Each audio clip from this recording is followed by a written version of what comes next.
Over the last 25 years, the reputation of Mao Zedong has been seriously undermined by ever more extreme estimates of the numbers of deaths that he was supposedly responsible for. In his lifetime, Mao Zedong was hugely respected for the way that his socialist policies improved the welfare of the Chinese people, slashing the level of poverty and hunger in China, and providing free healthcare and education. Maoist theories also gave great inspiration to those fighting imperialism around the world. It is probably this factor that explains the great deal of hostility towards him from the right. This is a tendency that is likely to grow more acute with the more apparent growth in strength of the Maoist movements in India and Nepal in recent years, as well as the continuing influence of Maoist movements in other parts of the world. Most of the attempts to undermine Mao's reputation center around the Great Leap Forward that began in 1958. It is this period that this article is primarily concerned with. The peasants had already started farming the land, cooperative in the 1950s. During the Great Leap Forward, they joined large communes consisting of thousands or tens of thousands of people.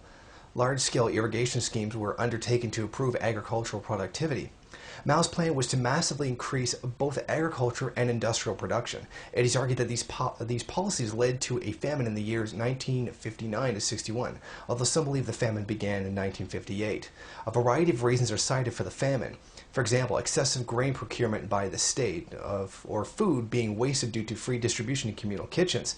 It has also been claimed that the peasants neglected agriculture to work on the irrigation schemes or in the famous backyard furnaces or small-scale steel furnaces built in rural areas.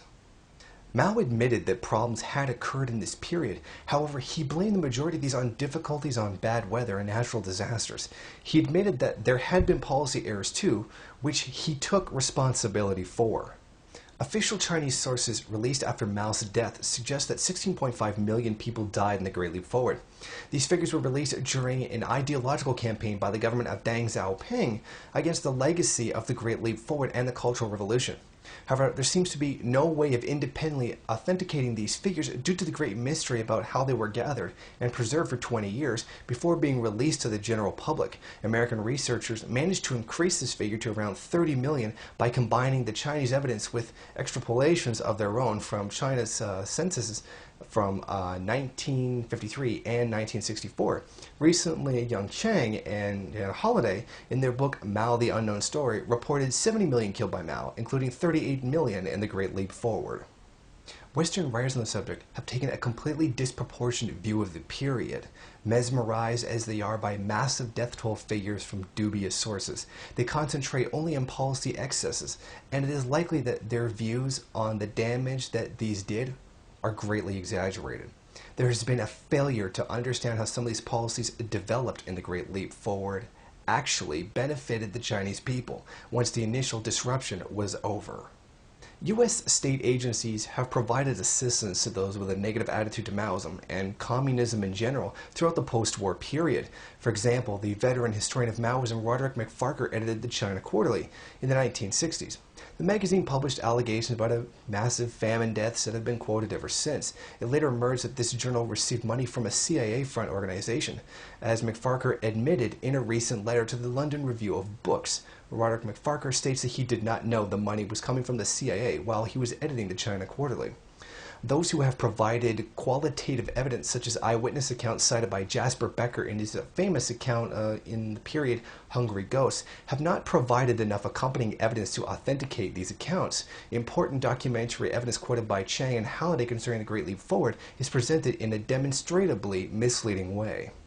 Evidence from the Deng Xiaoping regime, Mao, that millions died during the Great Leap Forward is not reliable. Evidence from peasants contradicts the claim that Mao was mainly to blame for the deaths that did occur during the Great Leap Forward period. U.S. demographers have tried to use death rate evidence and other demographic evidence from the official Chinese sources to prove the hypothesis that there was a massive death toll in the Great Leap Forward, i.e. the hypothesis that the largest famine of all time, or one of the largest famines of all time, took place during the Great Leap Forward. However, inconsistencies in the evidence and overall doubts about the sources of this evidence undermines the massive death toll hypothesis. The idea that Mao was responsible for genocide has been used as a springboard to rubbish everything that the Chinese people achieved during Mao's rule. However, even someone like the demographer Judith Bannister, one of the most prominent advocates of the massive death toll hypothesis, has to admit the successes of the Mao era. She writes how in 1973 to 75, life expectancy in China was higher than Africa, the Middle East, South Asia, and many countries in Latin America. In 1981, she co-wrote an article where she described the People's Republic of China as a superachiever in terms of mortality reduction, with life expectancy increasing by approximately 1.5 years per calendar year since the start of the communist rule in 1949. Life expectancy increased from 35 in 1949 to 65 in the 1970s when Mao's rule came to an end. To read many of the modern commentaries on Mao's China, you would get the impression that Mao's agricultural and industrial policies led to absolute economic disaster. Even more restrained commentators such as the economist Peter Nolan claim that the living standards did not rise in China during the post-revolutionary period until Deng Xiaoping took power. Of course, increases in living standards are not the sole reason for increases in life expectancy. However, it is absurd to claim that life expectancy could have raised so much during the Mao era with no increase in living standards. For example, it is claimed by many who have studied the figures released by Deng Xiaoping after Mao's death that per capita grain production did not increase at all during the Mao period. But how is it possible to reconcile such statistics with the figures on life expectancy that the same authors quote? Besides, with these figures are contradicted by other figures. Guo Xiutian, a former deputy in policy on law in the Chinese Ministry of Agriculture in the post-Mao era, gave a very different view of China's overall agricultural performance during the period before Deng's reforms. It is true that he writes that the agricultural production decreased in 5 years between 1949 and 1978 due to natural calamities and mistakes in the work. However, he states that during the 1949 to 1978 period, the per hectare yield of land sown with food crops increased by 145.9%, and the total food production rose 169.6%. During this period, China's population grew by 77.7%. On these figures, China's per capita food production grew from 204 kilograms to 328 kilograms in the period in question. Even according to figures released by the Deng Xiaoping regime, industrial production increased by 11.2% per year from 1952 to 1976, by 10% a year during the alleged catastrophe of the Cultural Revolution. In 1952, industry was 36% gross value of the national output in China. By 1975, industry was 72% and agriculture was 28%. It is quite obvious that Mao's supposedly disastrous socialist economic policies paved the way for the rapid, but inegalitarian and unbalanced economic development of the post-Mao era. There is a good argument to suggest that the policies of the Great Leap Forward actually did much to sustain China's overall economic growth after an initial period of disruption.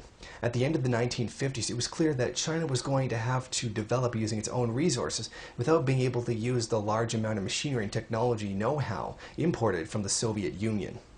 In the late 1950s, China and the USSR were headed for a schism.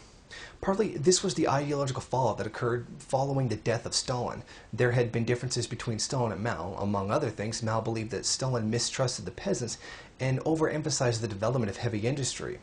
It is important not to exaggerate the nature of these differences. However, Mao vehemently opposed the way Khrushchev denounced Stalin in 1956. Mao believed that Khrushchev was using the denunciation of Stalinism as a cover for the progressive ditching of socialist ideology and practice in the USSR. The split was due to the tendency of Khrushchev to try and impose the Soviets' own way of doing things on its allies. Khrushchev acted not in the spirit of socialist internationalism, rather in the spirit of treating economically less developed nations like client states. For a country like China that had fought so bitterly for its freedom from foreign domination, such a relationship could never have been acceptable. Mao could not have sold it to his people, even if he had wanted to. In 1960, the conflict between the two nations came to a head.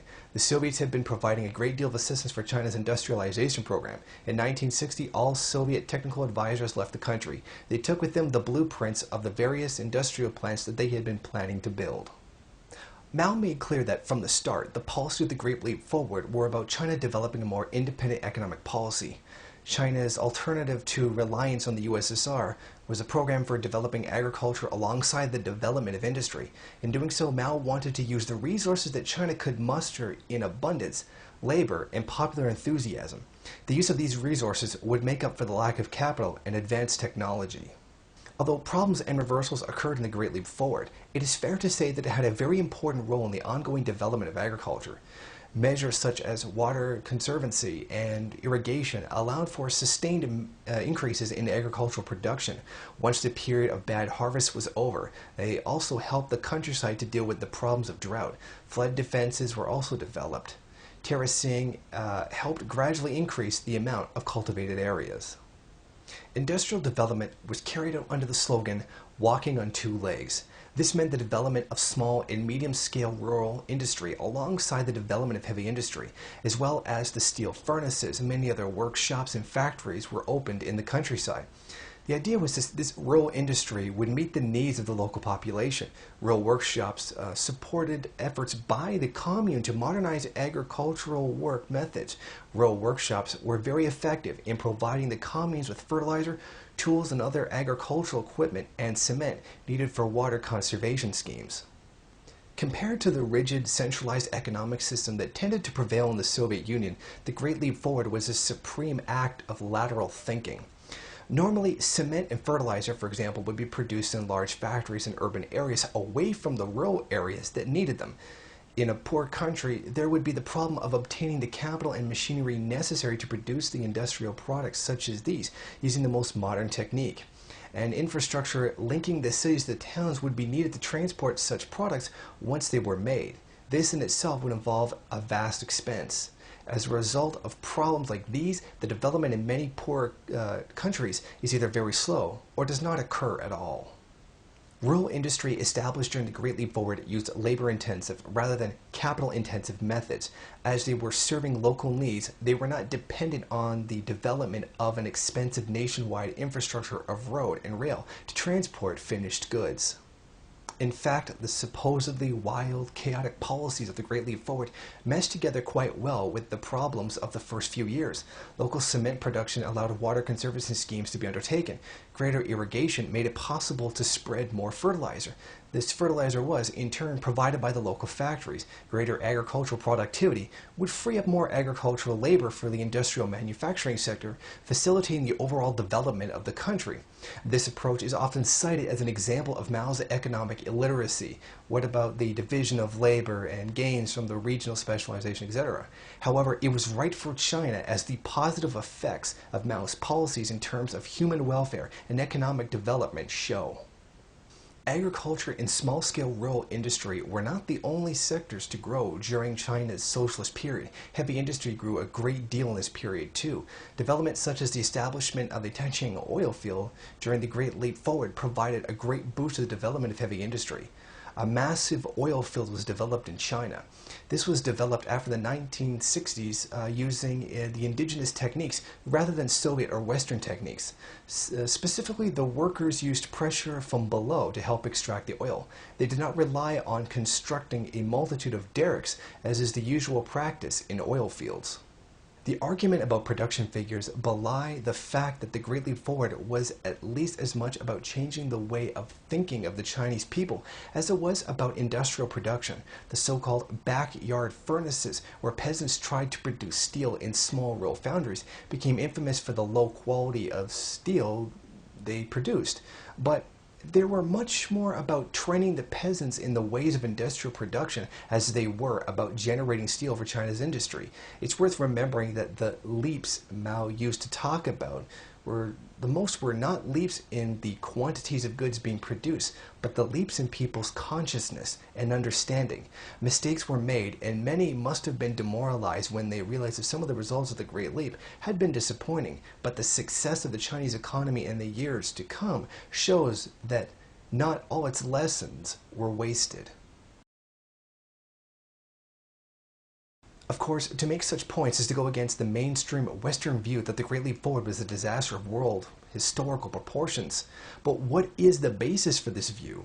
One way those who believe in the massive death toll thesis could prove their case would be to find credible qualitative evidence, such as eyewitness or documentary evidence. The qualitative evidence that does exist is not convincing, however.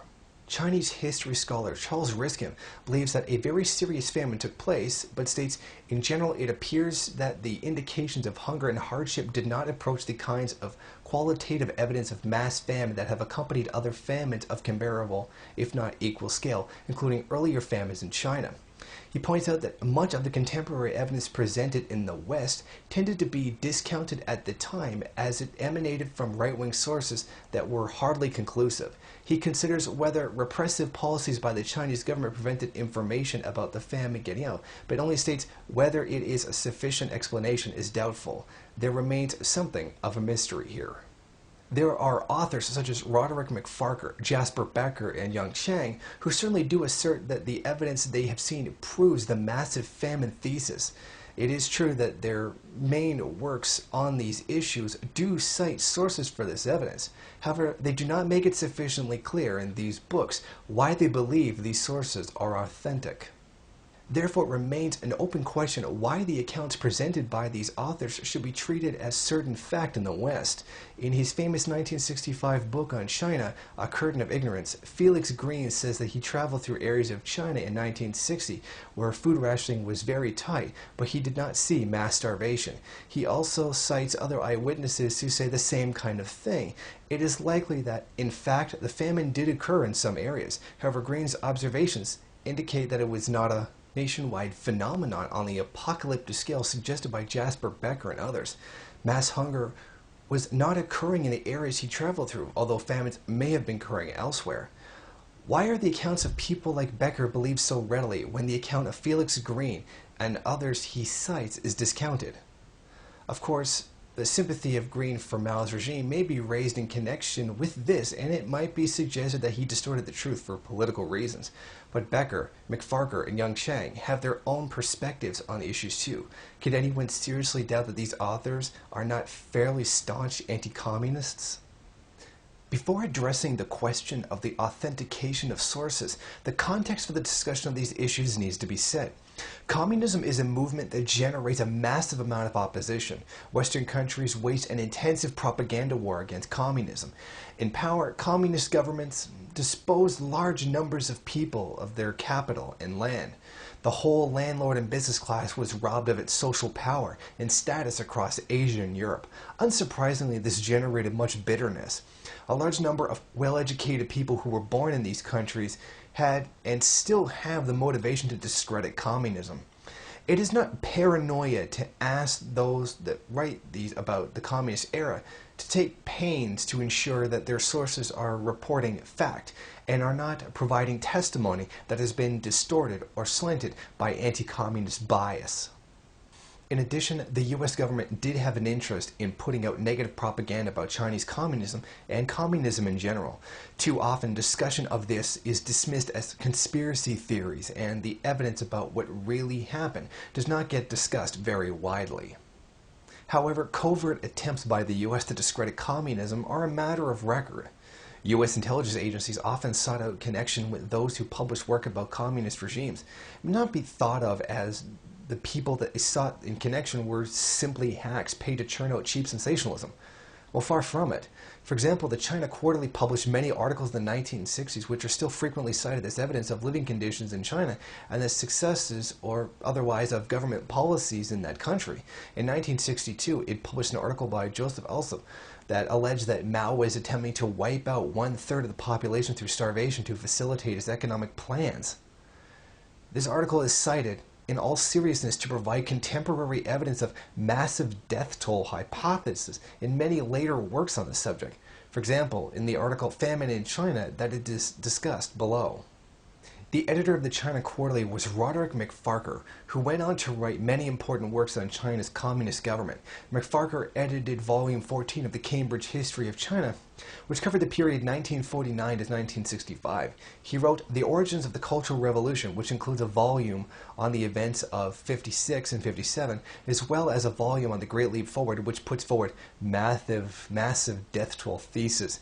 He also edited Mao's secret speeches, printed in the pages of the China China Quarterly is a statement that it was published by the Information Bulletin Limited on behalf of the Congress for Cultural Freedom. On the 13th of May 1967, the CCF issued a press release admitting that it was funded by the CIA, following an expose in Ramparts magazine. Roderick McFarquhar was questioned about it.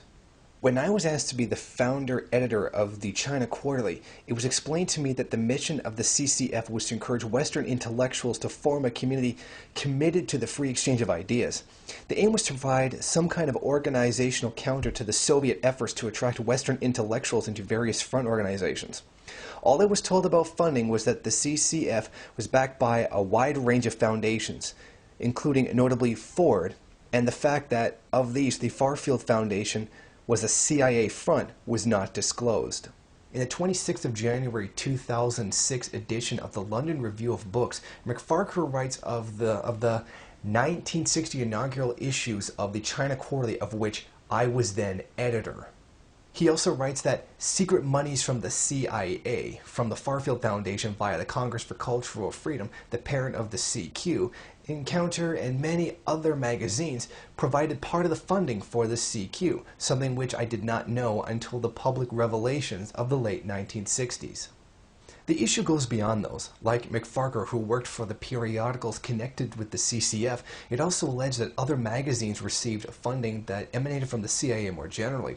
For example, Victor Marchetti, a former staff officer in the office for the director of the CIA, wrote that the CIA set up the Asia Foundation and subsidized it to the tune of $8 million a year to support the work of anti-communist academia in various Asian countries to disseminate throughout Asia a negative vision of mainland China, North Vietnam, and North Korea.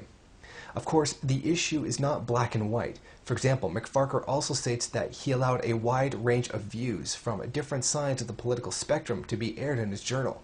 He argues that Alsop's article would have been published elsewhere, even if he had rejected it, and that he did publish replies to it which were negative about Alsop's thesis.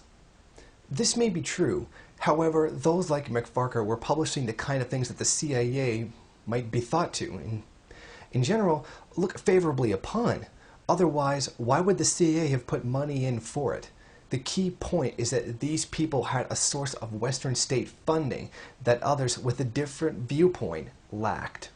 In the last few years, a new generation of writers has published alleged eyewitness accounts and documentary evidence for the massive death toll hypothesis. The key issue with the evidence is the authentication of sources. These authors do not present sufficient evidence in the works cited in the article to show that the sources are authentic. Jasper Becker, in his book on the Great Leap Forward, Hungry Ghosts, cites a great deal of evidence of mass starvation and cannibalism in China during the Great Leap Forward. It should be noted that this evidence that has only emerged in the 1990s. Certainly, the more lurid stories of cannibalism are not corroborated by any source that appeared at the actual time of the Great Leap Forward, or indeed for many years later. Many of the accounts of mass starvation and cannibalism that Becker users come from a 600-page document, 30 Years in the Countryside. Becker says it was a secret official document that was smuggled out of China in 1989. Becker writes that his sources for Hungry Ghosts include documents smuggled out of China in 1989 by intellectuals going into exile. The reader needs to be told how people who were apparently dissidents fleeing from the country during a crackdown were able to smuggle out official documents regarding events 30 years before. Also, Becker should have discussed more generally why he believes 30 Years in the Countryside and other texts are authentic. In 2001, Becker reviewed the Tiananmen Papers in the London Review of Books. The Tiananmen Papers are purportedly inter-party documents which were smuggled out of the country by a dissident. They supposedly shed light on the party leadership thinking at the time of the Tiananmen Square massacre. In his review, Becker seriously discusses the possibility that these papers might be forgeries. In Hungry Ghosts, Becker needed to say why he thought the documents he was citing in his own book were genuine, despite believing that other smuggled official documents might be inauthentic. Similarly, Becker cites a purported internal Chinese army journal from 1961 as evidence of a massive humanitarian disaster during the Great Leap Forward. The reports in this journal do indeed allude to a fairly significant disaster which is affecting the morale of Chinese troops. However, is this journal a genuine document? The journals were released by the U.S. Department of State in 1963 and was published in a collection by the Hoover Institution entitled The Politics of the Chinese Red Army in 1966. According to the British Daily Telegraph newspaper, their journal, have been in American hands for some time, although nobody will discuss how they were acquired. Becker and many other writers in the Great Leap Forward who have cited these journals need to state why they regard them as authentic. Becker's book also uses eyewitness accounts of hunger in the Great Leap Forward. During the mid-90s, he interviewed people in mainland China as well as Hong Kong and Chinese immigrants in the West. He states in his book that mainland China was rarely, if ever, allowed to speak freely to the peasants. Local officials coached the peasants before the interview, sat down with it during, and answered some of the questions for them. Given that there was a good chance that these officials were trying to slant evidence in favor of the negative Deng Xiaoping line on the Great Leap Forward, it is surely important that the reader is told which of the interviews cited in the book were conducted under these conditions and which were not. Becker does not do this in Hungry Ghosts. Nowhere in his book does he go into sufficient detail to demonstrate to the reader that these accounts he cites in this book are authentic. For a few years, Hungry Ghosts was the preeminent text as far as critics of Mao were concerned.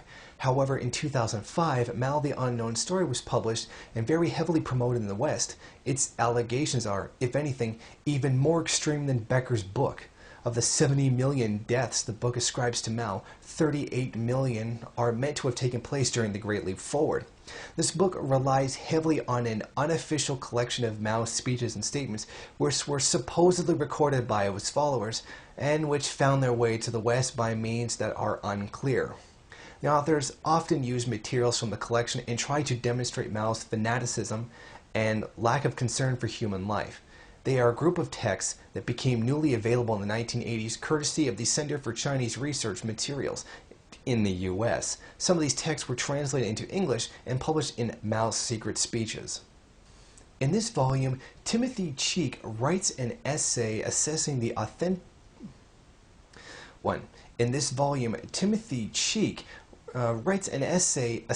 authenticity of the text.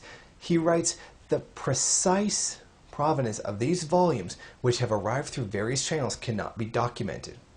Timothy Cheek argues that the texts are likely to be authentic for two reasons.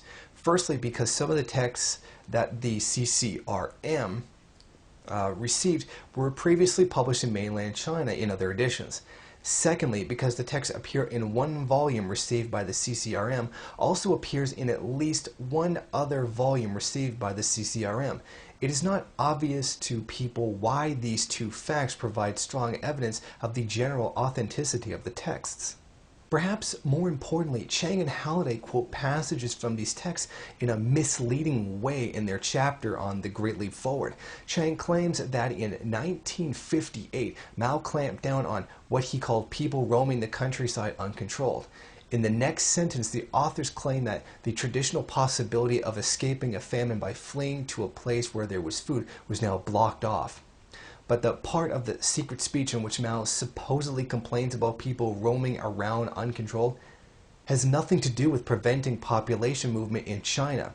When the full passage, which the authors selectively quote from, is read, it can be seen that the authors are being misleading. What Mao is actually meant to have said is as follows. Someone from an APC, an agricultural producers cooperative, Joseph Ball, in Handan, drove a cart to the Anshan steel mill and wouldn't leave until given some iron. In every place, there are so many people roaming around uncontrolled. This must be banned completely. We must work out an equilibrium between levels, with each level reporting to the next higher level. APCs to their counties, counties to the prefectures, prefectures to the provinces. This is called socialist order. What Mao is talking about here is the campaign to increase steel production. probably through the use of small-scale rural production. Someone without authority was demanding iron from Anshan to help their cooperatives meet their steel production quota. Mao seems to be saying that this spontaneous approach was wrong. He seems to be advocating a more hierarchical socialist planning system where people have to apply to higher authorities to get the raw materials they need to fulfill production targets. This sounds very unlike Mao, but that is by the by. He's clearly not advocating a general ban on all Chinese people traveling around the country here. A second seriously misleading quotation comes at the end of the chapter on the Great Leap Forward. First, Chang and Halliday write, "We can now say with assurance how many people Mao is ready to dispense with." This paragraph then gives some examples of alleged quotes by Mao on how many Chinese deaths would be acceptable in time of war. The next paragraph begins, "Nor was Mao just thinking about a war situation." Then they quote Mao at the Wuchang conference saying, "Working like this with all the projects, half of China may well have to die." This quotation appears to be heading of Chang and Halliday chapter on the Great Leap Forward. The way the authors present this quotation looks as if Mao was saying that it might be needed or necessary for half of China to die to realize his plans to increase industrial production. But it's obvious from the actual text of the speech that what Mao was doing was warning of the dangers of overwork and overenthusiasm in the Great Leap Forward, while using a fair bit of hyperbole. Mao is making it clear that he does not want anyone to die as a result of the industrialization drive. In this part of the discussion, Mao talks about the idea of developing all the major industries and agriculture in one fell swoop. The full text of the passage that the authors selectively quote is as follows. "In this kind of situation, I think if we do all the things simultaneously, half of China's population unquestionably will die. And if it's not half, it'll be a third, or 10%, a death toll of 50 million. When people died in Guangxi, wasn't Chen Menyuan discussed? If with a death toll of 50 million you didn't lose your jobs, I at least should lose mine. Whether I would lose my head would be open to question. And Hui wants us to do so many things. It's quite all right to do a lot, but make it a principle to have no deaths." Then, in a few sentences later, Mao says, "As to 30 million tons of steel, do we really need that much? Are we able to produce that much? How many people do we need to mobilize? Could it lead to deaths?" It is very important that a full examination of the sources Chang and Halliday have used for this book is made. This is a call that has been made elsewhere. Nicholas D. Christoph's review of the book in the New York Times brought up some interesting questions. Christoph talks about Mao's English teacher, Zhang Huanxi. Mao attempted to learn English in his adult life, who Chang and Halliday cite as one of the people they interviewed for the book. However, Zhang told Christoph, who was one of her friends, that though she met with the two authors, she declined to be interviewed and provided them with no substantial information. Christoph calls for the authors to publish their sources on the web so that they can be assessed for fairness. There were some proponents of the massive death toll story in the 1960s. However, as Felix Green pointed out in A Curtain of Ignorance, anti-communists in the 1950s and early 1960s made allegations about massive famines in China virtually every year. The story about the Great Leap Forward was only really taken seriously in the 1980s when the new Chinese leadership began to back the idea. It was this that has really given credibility to the West, to those such as Becker and Yang Chang. The Chinese leadership began its attack on the Great Leap Forward in 1979. Deng moved against Mao supporters, directing the official press to attack them. This took the form of an ideological campaign against ultra-leftism. As Messinier says in his study of the Deng Xiaoping era, multitudes of scholars and their theoreticians were brought forth to expand upon the petty bourgeois social and ideological roots of the Great Leap Forward and the Cultural Revolution. The reason for this vilification of the Great Leap Forward had much to do with the post-Mao power struggles and the struggle to roll back the socialist policies of 49 to 76. After Mao's death in 76, Hua Guofang had come to power on a platform of upholding every word and policy made by Mao. Deng Xiaoping's badly badly needed a political justification for his usurpation of Hua in 1978 and his assumptions of leadership. Deng's stated stance of Mao being 70% right and 30% wrong was a way of distinguishing his own pragmatic approach to history and ideology from his predecessors. The post-market policies of Deng implemented suggested that he actually believed that Mao was about 80% wrong. The Chinese party did everything it could to promote the notion that the Great Leap Forward was a catastrophe caused by ultra-leftist policy. Marshal Yi Yanjiang, in an important speech in 1979, talked of the disasters caused by leftist errors in the Great Leap Forward. In 1981, the Chinese Communist Party resolution on party history spoke of serious losses to our country and the people between 1959 and 1961. Academics joined in the attack. In 1981, Professor Liu Zhang, the director of the Institute of Population Research at the People's University, gave selected death rate figures for 1954 to 1978. These figures were given at a public academic gathering, which drew much attention in the West. The figures he gave for 1958 to 1961 indicated that 16.5 million excess deaths had occurred during the period. At the same time, Sun Yifeng, a prominent Chinese economist, publicly drew attention to these figures, stating that the high price was paid in blood for the mistakes of the Great Leap Forward. As well as the internal party struggle, Deng wanted to revise virtually all of Mao's positive achievements in the name of introducing capitalism or socialism with Chinese characteristics, as he described it. Attacking the Great Leap Forward helped provide the ideological justification for reversing Mao's leftist policies. Deng dissolved the agricultural communes in the early 1980s. In the years following the Great Leap Forward, the communes had begun to provide welfare services like free healthcare and education.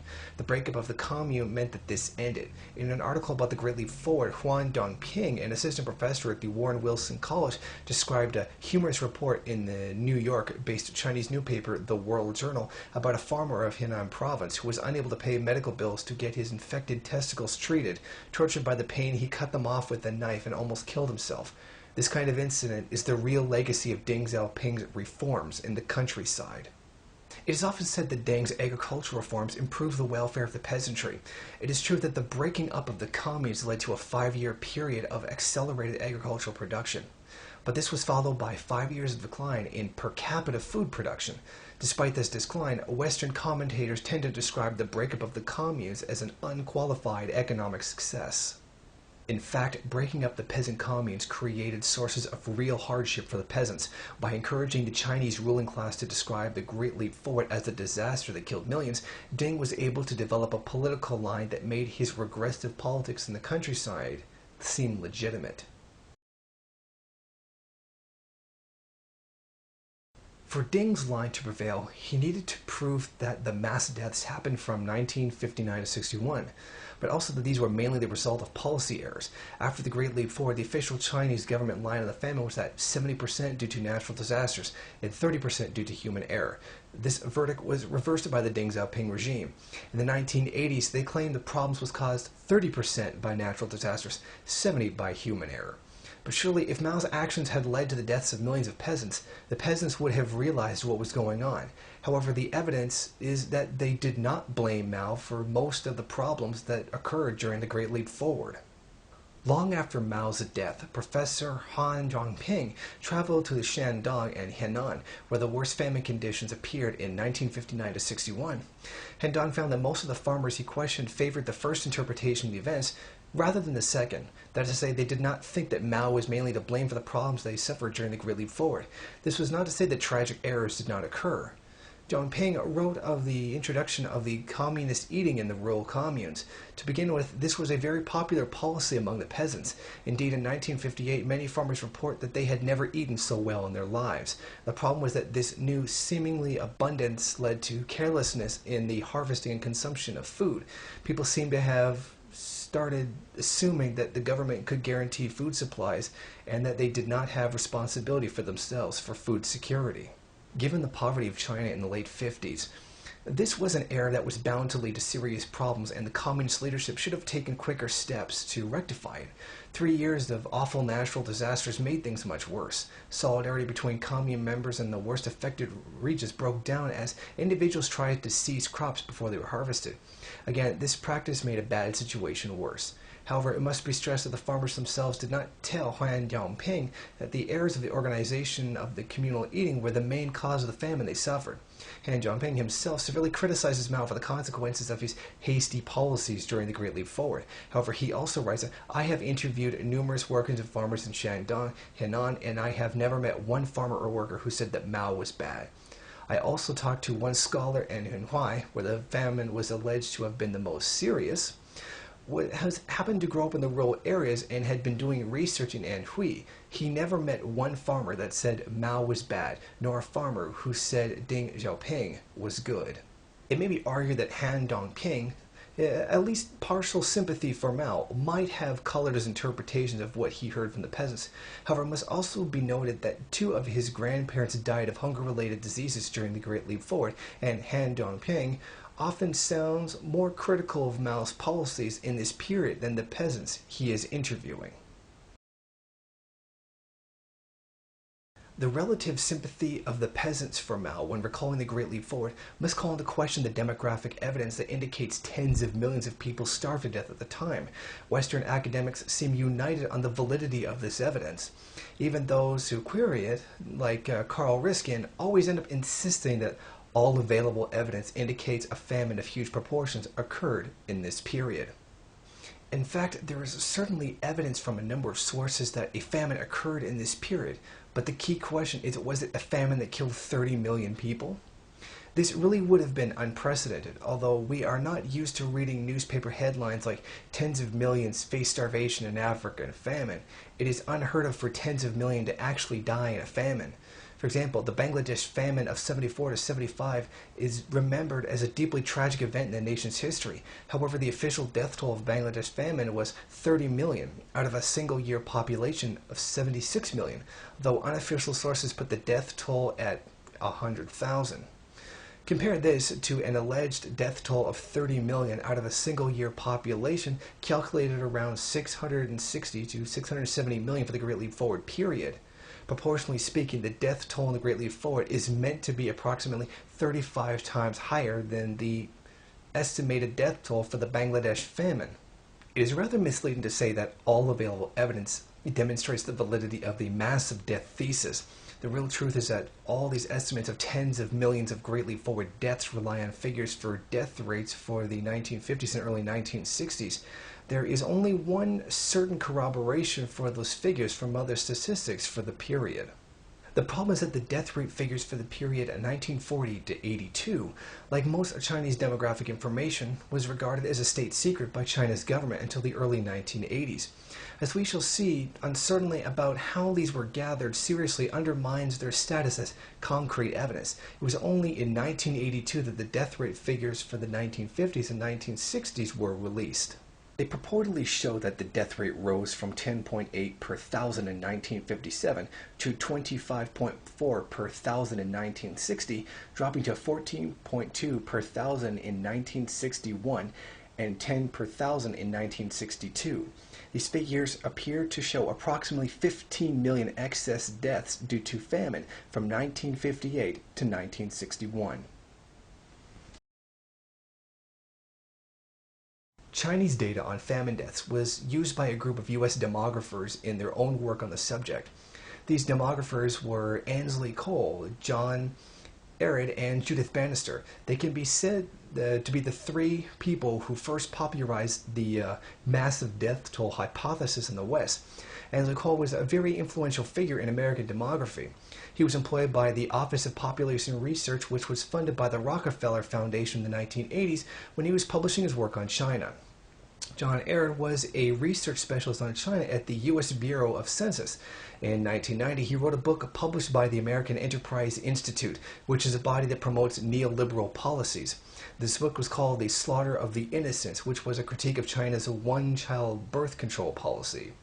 Judith Bannister was another worker at the U.S. Bureau of Census. She was given time off for her employment there to write a book that included a discussion of the Great Leap Forward deaths. John Arid read her book pre-publication and gave her advice. Judith Bannister produced figures that appear to show 30 million excess deaths in the Great Leap Forward. This was nearly twice the figure indicated by official Chinese statistics. She believes the official statistics underestimate the total mortality because of underreporting of deaths by Chinese population during the period in question. Bannister calculates the total number of underreported deaths in this period, first by calculating the total number of births between two censuses of 1953 and 1964. She does this using data derived from the census and the data from a retrospective fertility survey carried out in 1982. Participants in the survey were asked to describe the number of babies they had given birth to between 1940 and 1981. Once the population of 1953 and 1964 is known, the total number of births between the 2 years is known. It is possible to calculate the number of deaths that would have occurred during the period. She uses this information to calculate the total number of deaths for the 11-year period that is actually higher than the official death rates show. To estimate how many of these deaths occurred in the Great Leap Forward, Bannister returns to the official Chinese death rate statistics. She assures that these figures indicate the actual trend of deaths in China in this period, even though they were too low in absolute terms. For example, she assumes that the official death rate of 25 per thousand in 1960 does indeed indicate that there was a huge increase in death rate that occurred in 1960. However, she combines this with her estimates of underreporting of deaths in the period 1953 to 1964 to come up with a figure of 45 deaths per thousand in 1960. In years which no famine is alleged, the death toll also increases during using this method. In 1957, for example, she increases the death rate from the official figure of 10.8 per thousand to 18 per thousand. Bannister then compares the revised death rates in good years with the revised death rates in alleged famine years. Bannister is then able to come up with an estimate of 30 million deaths, excess deaths, during the Great Leap Forward. A variety of Chinese figures are quoted to back up this thesis that a massive famine occurred. Statistics that purport to show that Mao was to blame for it are also quoted. They include figures supposedly given from a provincial breakdown of the increased death rates in the Great Leap Forward, figures showing a massive decrease in grain production during the Great Leap Forward, and also figures that apparently showed that bad weather was not to blame for the famine. These figures were all released in the early 1980s at the time of Deng's reforms. But how trustworthy are any of these figures? As we have seen, they were released during the early 1980s at a time of acute criticism of the Great Leap Forward and the People's Communes. China under Deng was a dictatorship that tried to rigorously control the flow of information to its people. It would be reasonable to assume that a government that continually interfered with the reporting of public affairs by the media would also interfere with the production of statistics when it suited them.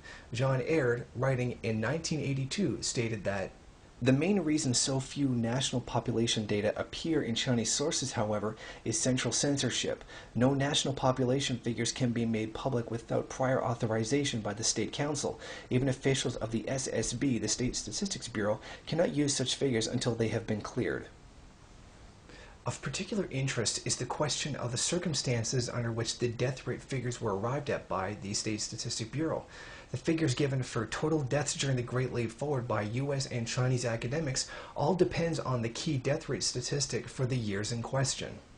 Of course, if we knew in detail how information about the death rates gathered during the Great Leap Forward, we might be able to now be certain that it is accurate. The problem is that this information is not available. We have to just take the Chinese government's word for it that their figures are true. Moreover, statements provided by Aird and Bannister indicates that they believe the death rate figures were estimates and not based on an actual count of recorded deaths. Aird states that the official vital rates, birth and death rates of the crisis years of the Great Leap Forward must be estimates. Their bases are not known. Bannister writes that China did try to start vital registration in 1954, but it was very incomplete. She writes that if the system of death registration was used as a basis for any of the estimated death rates for 1955 through 1957, the rates were derived only from those localities that had set up the system, which would tend to be more advanced or more urbanized locations. Bannister suggests that the situation did not improve very much during or after the Great Leap Forward. She writes, In the late 1960s and most prior years, the permanent population registration and reporting system may have been so incomplete and uneven that the national or provincial statistics personnel had to estimate all or a part of their totals. In particular, in the 1950s, the permanent population registration and reporting system was only beginning to be set up. And at first, it did not cover the entire population. All the national population totals were for the 1950s, except the census total, which were probably based on incomplete local reports supplemented by estimates. She also writes that in all years prior to 1973 and 75, the PRC's data on crude death rates, infant mortality rates, and expectation of life at birth and causes of death were non-existent, useless, or at best, underestimates of actual mortality. The reader searches the work of Aird, Cole, and Bannister in vain for some indication as to why they can so confidently assert the figures for tens of millions of deaths in the Great Leap Forward based on official death rate figures. These authors do not know how these figures were gathered, and especially in Bannister's case, they appear to have a little faith in them.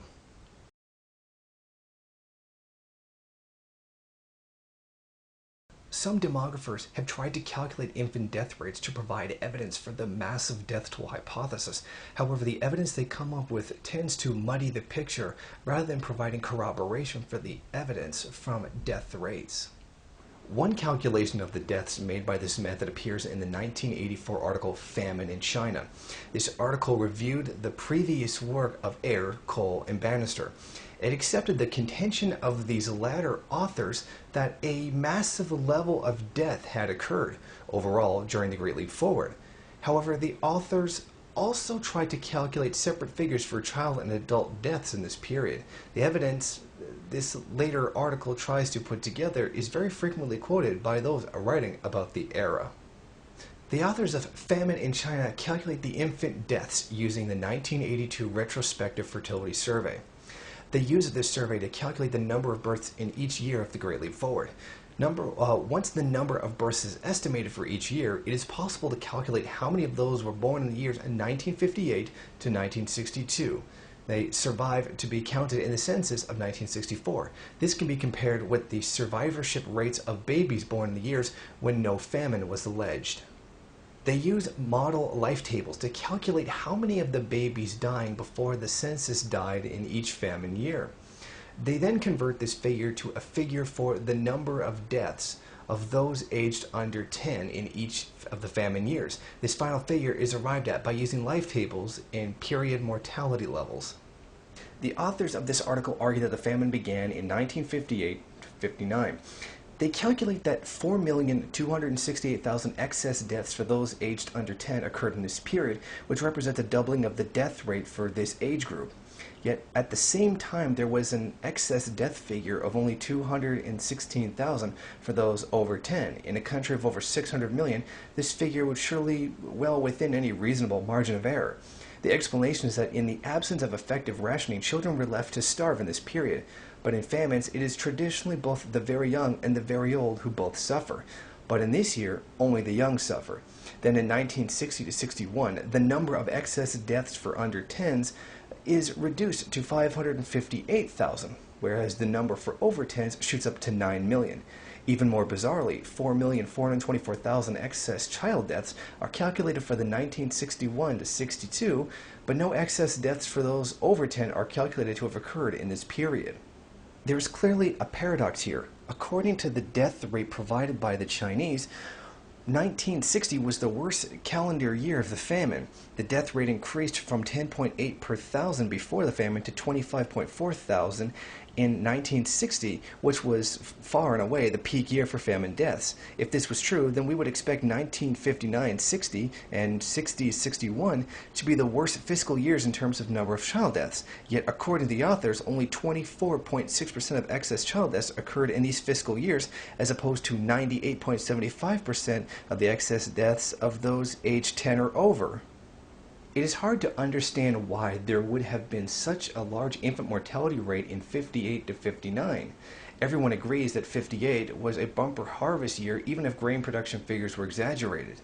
The bulk of the Chinese crop is harvested in autumn, so it's difficult to see why the massive deaths would have begun at the end of 1958, or even why so many deaths would have occurred in the first 3 months of 59. As we have seen, Han Dongping, assistant professor of political science at the Warren Wilson College, questioned the peasants in Shandong and Henan where the worst effects of the problems in the 59 to 61 period were felt. They stated that they had never eaten so well as they had after the bumper harvest of 1958. Official death rate figures show a slight increase from 10.8 per thousand in 1952 to 12 per thousand in 1958. Why were the infant deaths so much worse than in the fiscal year of 1958 to 59, according to the figures that are presented by demographers? Why did the situation improve in the year of the alleged Black Famine? This, it is claimed by the authors of Famine in China, is because a rationing system was introduced that assisted all those of working age and below, but left the old to die. Certainly there is some evidence that the young of the working age received higher rations than the old, because the young were performing manual labor. However, in 1961 to 62, when the authors alleged the famine was still occurring, the death rate for under 10s shot up to 4,424,000. And the death rate for those over 10 reduces to 0. It is alleged that the rationing was relaxed during this period, allowing the young to die. It was not explained why no old people died during the period as well. Are the authors claiming that in famines, Chinese families would let their children die, but not the old people? The authors provide no evidence for this counterintuitive implication of their analysis. They try to back up their thesis with figures that claim to show a reduction in the number of those in older age groups between the two censuses, 1953 and 64. The argument is that in a country that was developing a healthy way, the numbers of old people in the population should grow rather than fall. They argue that the figures for China in this period show a decline in the numbers of old people due to the way in which they were denied rations during the Great Leap Forward. But the figures they quote are not consistent with mass deaths caused by a shortfall in rations for all people over a certain age. The authors state that age-specific growth rates fall for males aged over 45 and for females over 65 between the two censuses. What kind of rationing system would have led to such a disparity? One that provided sustenance to women aged 45 to 65, but not men of the same age. Besides, even after the age of 65, the figures for women are not consistent. The number of those aged 75 to 79 grew by 0.51% on the figures presented. This figure compares well with the growth rates of age groups under 65. For example, the number of 20 to 24 years old grew by 0.57%, and the numbers of 45 to 49-year-olds by 0.55%. The figures for women do not show a pattern consistent with the rationing system that discriminated against the old. Faulty source statistics are a far more plausible explanation for the confusing figures the authors present than their own difficult-to-swallow hypothesis about rationing. This article does not dispel doubts about massive famine deaths. It is true the authors of the article can point to some corroboration of evidence they present. For example, there is a reasonable correlation between the number of births given by the fertility census of 1982 and the birth rate figures allegedly gathered in the years 53 to 64. Also, there is reasonable corroboration between the survivorships of birth co-hosts born in the famine to the 64 consensus and their survivorship in the 1982 census. If different pieces of evidence supposedly gathered independently of each other correlate, then this provides some evidence that the author's hypothesis is true, in which case there might seem to be a stalemate. On the other hand, there was a correlation between this evidence. On the other, there was a huge mismatch between child mortality and adult mortality in alleged famine years. However, we must remember the concerns that exist about the general validity of population statistics released by the Chinese government after the death of Mao. In the light of these uncertainties, the correlations between the birth rate figures and the fertility survey figures are not really decisive. Correlation between Chinese population figures occur elsewhere and have been considered by demographers. Bannister speaks in another connection of the possibility of a mutual independence of Chinese demographic surveys that were supposedly conducted independently of each other. She notes that the census figures for 1982 and the population figures derived from the vital registration in 1982 were supposedly gathered independently. However, there is an extreme extremely great correlation between the two figures. The possibility of such mutual interdependence between the fertility survey figures and the birth rate figures should not be ruled out. In addition, it must be said the authors of Famine in China only present one estimate of the survivorship of babies born during the Great Leap Forward. Ansley Cole's article, published in the same year, shows a reasonably significant but much smaller dip in the survivorship in the years 1958 to 59 to the 1982 census that is shown in Famine in China. This would indicate far less excess infant deaths in the years in question. In addition, Cole's figures show no dip in the survivorship of babies born in the 61 to 62 to the 1982 census, in contrast to the figures presented in Famine in China. Doubts about the survivorship evidence combined with doubts about the death rate evidence greatly undermine the established beliefs about what happened in the Great Leap Forward. Overall, a review of the literature leaves the impression that not a very well substantiated hypothesis of a massive death toll has been transformed into an absolute certainty without any real justification. A final piece of evidence from the massive death toll thesis comes from raw census data. That is to say, we can just look at how the large numbers of those born in 59 to 61 and surviving to a subsequent census is compared to the surrounding years in which no famine has been alleged. We can get this evidence from the various censuses taken since the Great Leap Forward. These indeed show a large shortfalls in the size of cohorts of those born in famine years compared to other years. Even if it was granted that such shortfalls did occur, they do not necessarily indicate massive numbers of deaths. Birth rate figures released by the Deng Xiaoping regime show that massive decreases in fertility during the Great Leap Forward. It is possible to hypothesize that there were a very large shortfall in birth without this necessarily indicating that millions died as well. Of course, there had to be some reason why fertility dropped off so rapidly, if this is indeed what did happen. Clearly, hunger would have played a part in this. People would have postponed having children because of worries about having another mouth to feed until food was available improved. Clearly, if people were having such concerns, this would have indicated an increase in malnutrition, which would have led to some increase in the child mortality. However, this is in no way proves the worst famine in world history occurred under Mao. The Dutch famine of 44 to 45 led to a fertility decline of 50%. The Bangladesh famine of 74 to 75 also led to near 50% decrease in the birth rate. This is similar to figures released in the Deng Xiaoping era for the decline in the fertility of the Great Leap Forward. Although both Bangladesh and Dutch famines were deeply tragic, they did not give rise to the kind of wild mortality figures talked about in reference to the Great Leap Forward. As was noted above, in Bangladesh, tens of thousands died, not tens of millions. However, we should not automatically assume that evidence from the single-year age distributions are correct. There is a general problem with all efforts to derive information from single-year age distributions from 1953 to 64 census. These figures only appeared in early 1980s, when all other figures that blamed Mao for killing millions emerged. Consensus afterwards, example 82 to 1990, continue to show shortfalls, but again caution should be exercised. Bannister speaks of consistency in the age-sex structures between the three censuses of 1953, 1964, and 1982, with very plausible survival patterns for each age group from census to census. She writes, "It is surprising that China's three censuses appear to be almost equally complete. One would have expected that the first two counts missed many people since they were conducted in less than ideal circumstances. The 1953 enumeration was China's first modern census taken with only 6 months of preparation, soon after the State Statistics Bureau was established.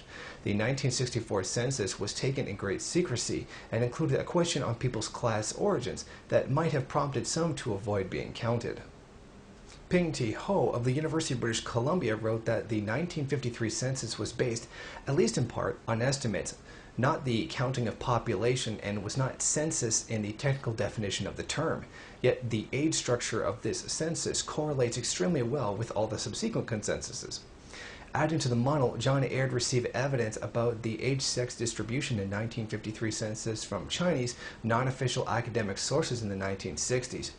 He found these figures unreliable, stating that the numbers for 5 to 24-year-olds are lower than would be expected, and the figures for those aged over 75 are much too high. He proposed substituting a hypothetical age-sex structure for the figures for the purpose of academic debate. Given such doubt, it is surely possible that the consistent age-sex structures in successive structures may be affected by certain amounts of mutual interdependence between records. A trawl through the evidence reveals decisively that the absolute certainty in any political controversial historical question should never be derived from the academic research or official statistics. Politics always affects the presentation of statistics, and the history of any period tends to be written by the winners. In relation to China, admirers of Mao's socialist policies clearly were not the winners. The approach of modern writers to the Great Leap Forward is absurdly one-sided. They are unable to grasp the relationship between failures and successes. They can only grasp that serious problems occurred during the years 59-61. They cannot grasp that the work that was done in those years also laid the groundwork for the continuing overall success of Chinese socialism in improving the lives of its people. They fail to seriously consider the evidence that indicates most of the deaths that occurred in the Great Leap Forward were due to natural disasters, not policy errors. Besides, the deaths that occurred in the Great Leap Forward have to be set against the Chinese people's successes in preventing many other deaths through the Maoist period. Improvements in life expectancy saved the lives of many millions. We must also consider what would have happened if there had been no leap and no adoption of the policies of self-reliance once the breach with the Soviet Union occurred. China was too poor to allow its agriculture and industrial development to stagnate simply because the Soviets were refusing to help. This is not an argument that things might not have done better. Perhaps with better planning and less optimism and more care, some deaths might have been avoided. This is a difficult question. It is hard to pass judgment what others did in difficult circumstances many years ago. Of course, it is important that we do learn from the mistakes of the past to avoid them in the future. We should note that Mao did criticize himself for the errors made during this period, but this self-criticism should in no way be allowed to give ammunition to those who insist that the truth of ridiculous figures for the numbers that died in this time. Hopefully, there will come a time when sensible debate about these issues will take place. If India's rate of improvement in life expectancy had been as great as China's after 1949, then millions of deaths would have been prevented. Even Mao's critics acknowledge this. Perhaps this means that we should accuse Nehru and others who came after him of being worse than Hitler for adopting non-Maoist policies that led to deaths in the millions. Or perhaps this would be a childish and fantasy way of assessing India's post-independence history, as foolish as the charges that have been leveled against Mao in the last 25 years, maybe.